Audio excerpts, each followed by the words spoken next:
algumas igrejas cristãs têm anulado as leis do Antigo Testamento, por entenderem que vivemos debaixo da graça de um Novo Testamento. Para estes, Jesus Cristo, na cruz, pôs fim a toda a lei. Tal posicionamento tem gerado alguns problemas na vida de muitos cristãos e, em decorrência disso, a toda a humanidade. Podemos apontar 3 problemas.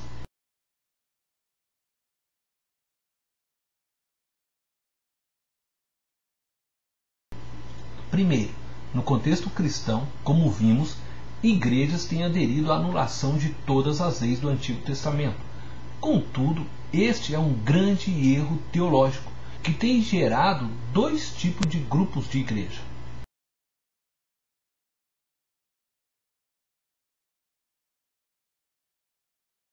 Os que voltaram aos velhos rudimentos da lei, oferecendo novamente sacrifícios a Deus, guardando os dias de festa e desta forma anulando o sacrifício de Cristo.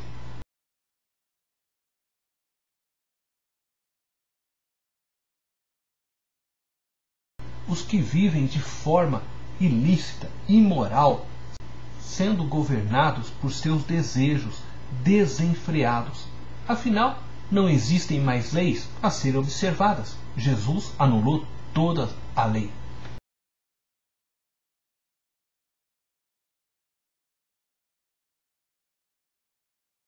O segundo problema é que a geração atual tem vivenciado um mundo mais corrupto, violento, imoral. O número de divórcios tem aumentado a cada ano. Sexo se tornou objeto de consumo, pois o homem vive sem considerar os princípios de Deus, descritos nas leis do Antigo Testamento.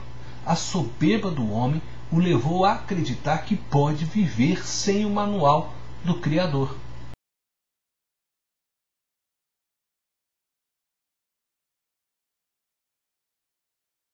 A igreja deixou de ser missional, perdeu sua identidade. A comunidade de discípulos precisa resgatar a obediência aos princípios e valores do reino de Deus como parte de sua missão na história. Estes princípios testemunham a sabedoria de Deus, apontam o caminho para os que buscam a luz, apontam a verdade que é Jesus. Ao contrário do que se pensa, os mandamentos de Deus nos levará a uma vida equilibrada e feliz. A obediência aos mandamentos nos conduzirá à vida tão sonhada por todos. Precisamos tirar de nossos pensamentos a compreensão que as 10 leis de Deus, ou que todas as leis de Deus descritas no Antigo Testamento, são pesadas para nós. Temos uma compreensão equivocada dos mandamentos de Deus. As leis tinham o objetivo de proporcionar uma vida de equilíbrio, de esperança, de harmonia e felicidade para todos. O povo de Israel não chamavam as leis de Deus de 10 mandamentos, mas de decálogo. A tradução literal significa 10 palavras de Deus. O decálogo não são palavras impositivas de um Deus carrasco, com o fim de pôr um peso sobre os homens, mas pelo contrário, são orientações de um pai gentil, que deseja proteger seus filhos e conduzi-los ao cumprimento de sua missão. São palavras dadas por um pai que está vendo o filho caminhando em direção ao fogo e que percebe que ele pode se machucar gravemente. Então ele grita para interromper a caminhada do filho em direção ao fogo. Vejamos o que diz Êxodo, capítulo 19, versos 5 e 6. Agora, se me obedecerem fielmente e guardarem a minha aliança, vocês serão o meu tesouro pessoal dentre todas as nações. Embora toda a terra seja minha, vocês serão para mim um reino de sacerdotes e uma nação santa. Essas são as palavras que você dirá aos israelitas. Neste texto está revelado o desejo de Deus em proteger os israelitas. Eles serão o meu tesouro pessoal, diz o texto. E também está revelada a missão que Deus desejava para eles ao anunciar as 10 palavras, que eles seriam um reino de sacerdotes. Vejamos o que diz o primeiro mandamento, ou a primeira palavra de Deus ao povo de Israel.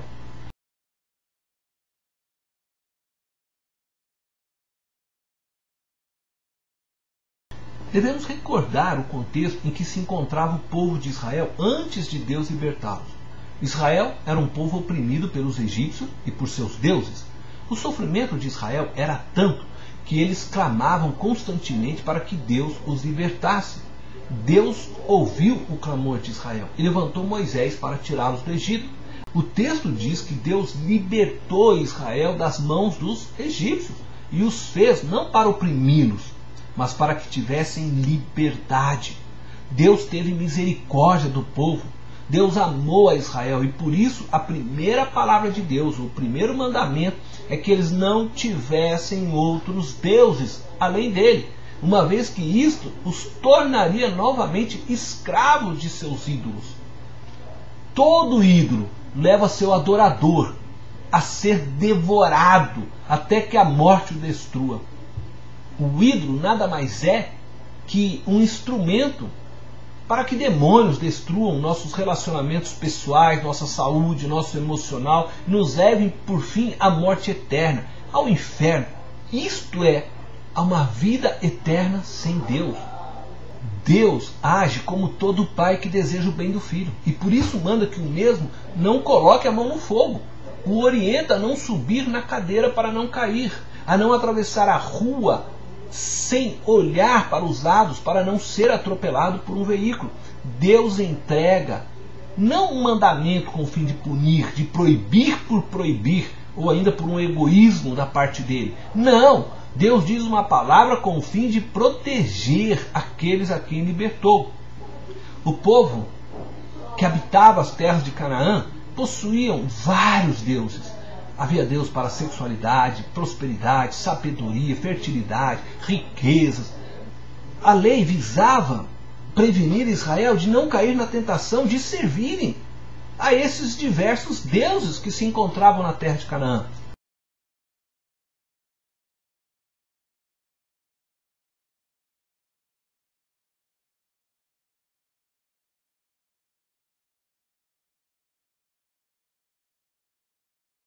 Nossa sociedade hoje não é muito diferente dos egípcios ou dos povos que habitavam Canaã.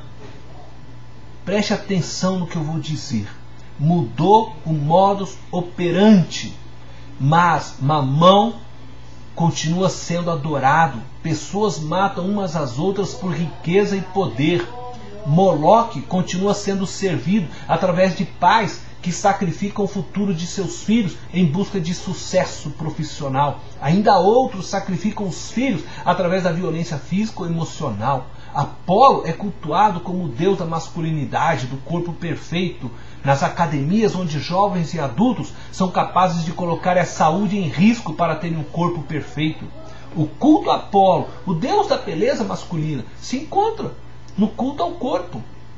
Pessoas obcecadas, medindo cada centímetro alcançado nos bíceps, na panturrilha, dedicam horas e mais horas para ganhar 1 centímetro de massa muscular. Entretanto, não fazem o menor esforço para melhorarem o relacionamento com Deus. Mulheres cultuam a Afrodite, a deusa da beleza feminina, da sensualidade, em busca também de um corpo perfeito. Se sujeitam a pagarem altos valores para uma cirurgia plástica, para alcançar uma estética perfeita, assim como muitos homens passam horas malhando e se sujeitam a tomar coquetéis para moldar o corpo. E não é pecado malhar, não é pecado fazer uma cirurgia plástica, mas quando se coloca a vida em risco, quando pessoas se sujeitam a tomarem remédios, a se colocar nas mãos de homens e mulheres que não têm o conhecimento clínico para uma cirurgia plástica, é porque elas estão buscando não a saúde, mas o culto à beleza. Este é o culto que não é oferecido a Deus. A sociedade de hoje, inconscientemente, continuam adorando a estes ídolos, falsos deuses, que os levam a um caminho de destruição e morte. A verdade é que estes deuses não passam de demônios agindo por trás destes ídolos. Hoje, eles não se apresentam por trás de um poste ídolo, de uma escultura feita de gesso ou madeira, mas se apresentam por trás de conceitos propagados pelas mídias. A pergunta que você deve fazer e responder com sinceridade é: quem é o seu Deus? São os bens materiais, o sucesso profissional, a beleza física, o prazer, meu cônjuge, meu filho? Nada disso é errado. Mas o amor fora de ordem é pecado, segundo as palavras de Santo Agostinho.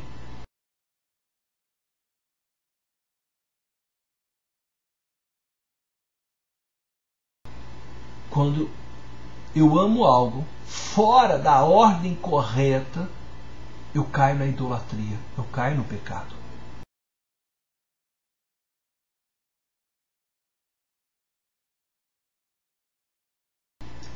A única forma de sermos livres e permanecermos livres é adorando a Jesus, o nosso Deus, acima de todas as coisas. Essa é a única forma de você ser livre, mantendo Deus no lugar dele, porque somente Ele te ama verdadeiramente e deseja seu bem. Por isso Ele te diz: não adorarás a outros deuses, porque Ele não quer que você se torne escravo novamente.